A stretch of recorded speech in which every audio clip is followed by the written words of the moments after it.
me also ask you just two questions. The first one, Professor, is the integrity of the Kenyan passport. The Kenyan passport is said to be one of the easiest to forge. Criminals from our neighbors, our brothers from West Africa, and many others. As foreign minister, I encountered cases where there were nationals of Zambia, Guinea, Nigeria, all these countries, in jails, particularly in Asia, China, Thailand, where narcotic crimes are punished very heavily. And they are profiled and identified there as Kenyans because they have forged and are carrying Kenyan passports. What are you going to do as minister to enhance the integrity of our passport? Number two, in comparable jurisdictions, getting a passport is a right of every citizen. In fact, in many countries like the UK, they don't have any other identification document other than the passport. In this country, getting a passport is an extremely tedious process. There are people who queue for up to a year, 2 years. You want to travel out of the country. To get an entitlement of a travel document, you have to bring all manner of documents to prove that you are entitled to what you should have. What are you going to do about this? The last one is what you have just been talking about, roadblocks. And you and I have discussed this before. In 2016, I remember calling the then IG. From Eldoret to Bungoma, where I come from, is under 100 kilometers. And on one morning, I drove from Eldoret to Bungoma, and I counted 24 roadblocks. 24. Each roadblock is being manned by an average of 4 to 6 police officers. And you could see no crisis that warranted either those numbers at each roadblock or those numbers of roadblocks. I remember President Kagame of Rwanda asking President Kibaki to reduce roadblocks because businessmen from Rwanda were finding it difficult to transact their business by transporting cargo from Mombasa to Rwanda because of the number of roadblocks, which were also toll stations. What are you going to do to eliminate this menace? Thank you. And may I also disclose to the committee that the Honorable nominee is a very close friend to me.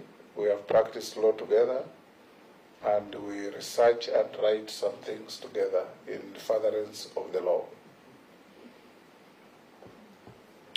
Thank you, Chairman.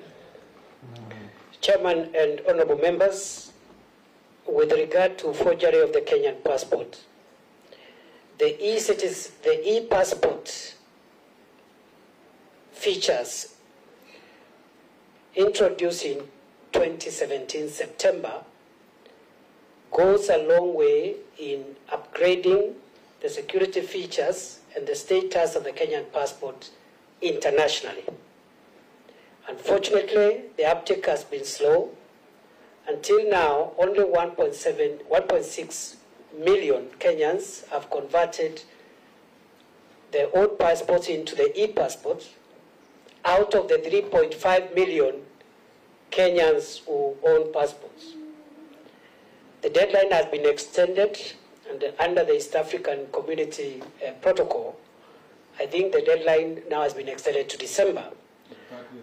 30th November. But I doubt that even with that extension, there will be many more Kenyans because of the reasons, some of which you have highlighted.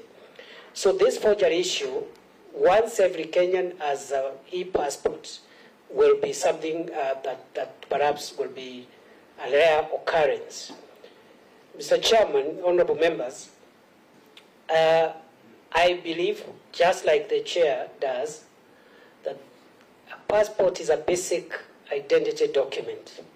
In fact, every Kenyan should have a passport. And to this end, I believe also, in line with the Kenya Kwanza manifesto of a bottom-up approach and empowering people, one way of empowering people is to make people, even at the grassroots, empowered even to move out of the country for trade, for business, for whatever venture they may want to engage in. So I hope that we can move this 3.5 million passport to about 10 million passports in 5 years.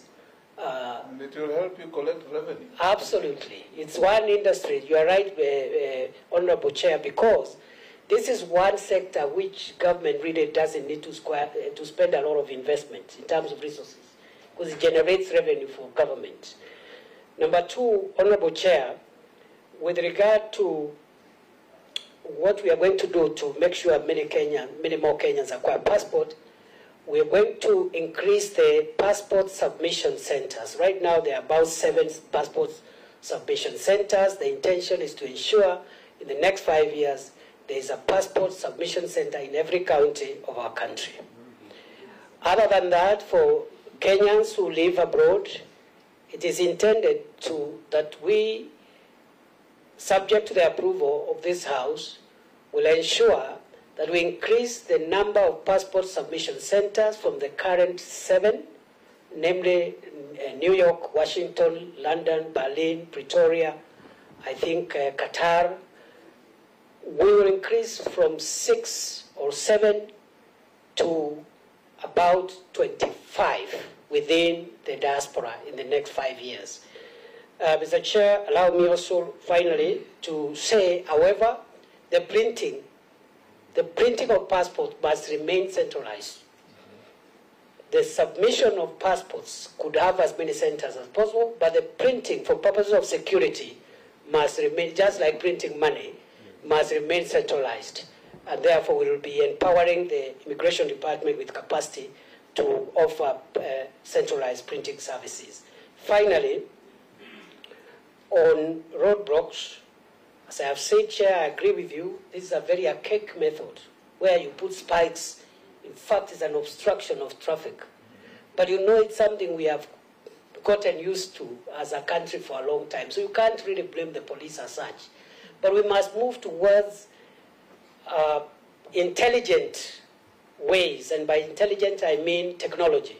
Intelligent road safety management systems where we identify and punish road users who offend the law without necessarily causing obstruction or creating ugly scenes and traffic jams and accidents on the road. Thank you, Mr. Chairman.